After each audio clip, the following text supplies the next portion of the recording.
Many people on this channel will know that I've covered on the 2024 presidential election a lot of times in the past.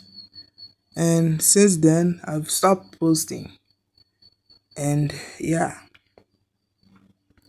and something happened on election night. Immediately on election night, this was happened. Trump in the lead, 51.3% of the vote. Kamala Harris, 47.6% of the vote. Donald Trump has a more than 213,000 vote lead over her with 84% of the estimated vote in from Pennsylvania. In battleground Michigan, Donald Trump up there, 51.2% of the vote. Kamala Harris has 47% of the vote. Donald Trump with a 107,294 vote lead over Harris, but there's still about 55% of the vote that has not been counted in Michigan. A lot of votes to count in Michigan. Wisconsin now, Donald Trump 51% of the vote, Kamala Harris 47.4%. Donald Trump with a more than 92,000 vote lead over Harris. That's with more than 3/4 of the votes counted in Wisconsin, 77% of the vote. In battleground Georgia, Donald Trump up 50.7%. We have reached an historic moment in this election. John Berman? That's right, Casey. We can now project the winner of the presidential race. It is now official. CNN projects that Donald Trump has been elected president, defeating Vice President Kamala Harris. That goes with all the talking, by the way, that said Kamala Harris would win. Who said that? Donald Trump becomes the Republican nominee, we will get a President Kamala Harris. You mark my words. He cannot win a general election. And I said, you do realize you wasted your vote, right? And I didn't care. I walked out with my bottle of champagne and happily walked home. So, as you know, Kamala Harris did not win the election. We're going to win because this is not who we are. There are other reasons. You pointed out brilliantly. The surrogate game, we're 98-2 up. We have every kind of surrogate you can think of. Entertainment surrogates, cultural surrogates, political surrogates, athletic surrogates. Our cup runneth over, and they help coming down the stretch because you can deploy them in many different places, and they can, like Beyonce did.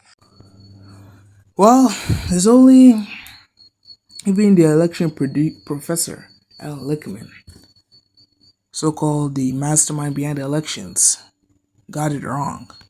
Alan Lichtman, and he's racing in the qualifiers for the Senior Olympics. But there's another kind of race Alan's just as qualified for. Alan Lichtman. Alan Lichtman. Professor Alan Lichtman, who has correctly predicted Almost every presidential election since 1984. And today, Alan Lichtman's ready to tell us who's going to win in 2024.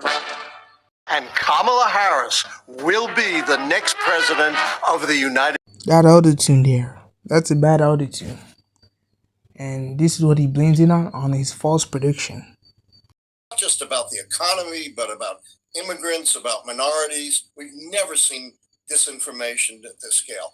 Next, we have never seen to this scale the agitation of three trends that have been very deeply embedded in American history: misogyny, racism, and xenophobia. You know, the first video. I think the most serious thing that is happening now is major events, of course, that happened the economy. I think that's the number one reason why she year. lost the election. So yeah, I hope you like this video. Was the economy. Most Let's voters get straight into were it. concerned about the economy. the water, Democrats, and oh, this guarantees us we're going to fly high in the midterms. Let me tell you, this guarantees you nothing, because at this particular point, the Democrats are the New Orleans Saints of political parties. What are we talking about? Trust the Dems or GOP more on the economy? Who leads on the economy? Republicans by 7. Immigration, Republicans by 13. How about crime, a big issue for Donald Trump and the Republicans? Look at that, lead by 22 points. At least CNN admitted to it. I mean, come on. Donald Trump definitely... I mean, many Americans think the economy under Biden was very poor. She would have carried on every Biden policy. There would have been no border reform. Inflation would be triple what it is now. She would have strangled the fuel industry. And overseas, Putin would not have been confronted at all. Okay, Gaza would have been aflame. China, which made tremendous strides during the Biden administration in espionage by sending people here Remember that balloon thing? You know, Biden ever explain that? Did you ever get an explanation about that? No. Biden let everything go because he couldn't focus. Kamala Harris had been elected president. I'm telling you, we'd probably be in a severe recession. Now, Here's a chart of the major voting demographics during the 2020 election.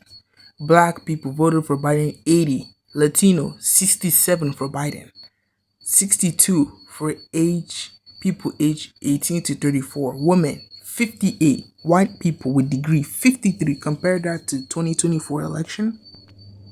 White men only 39%, 46 for Harris to white women. In Latino men, only 50%.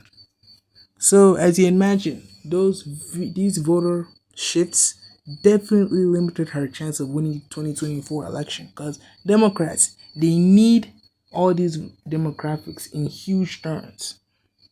They need them, especially black voters. They need black voters for at least 89% if they want to actually win the election.